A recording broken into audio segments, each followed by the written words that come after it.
Every morning, without fail, Karen would block my driveway with her dusty old SUV. I had just moved into the neighborhood hoping for some peace, but instead, I got Karen the self-proclaimed queen of the block.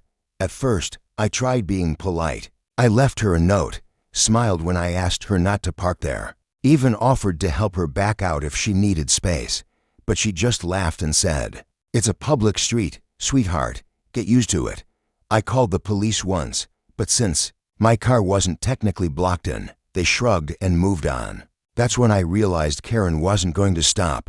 So I did something she didn't see coming. I walked 2 blocks down to a construction site where a crew was working on a new house. I asked if they needed temporary parking. When they said yes, I smiled and said, "I've got the perfect spot for you."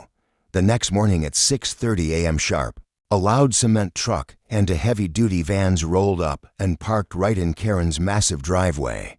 She ran outside in her robe, shouting like the sky was falling.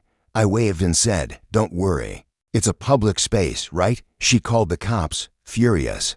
But they gave her the same answer I once got: "It's a civil matter."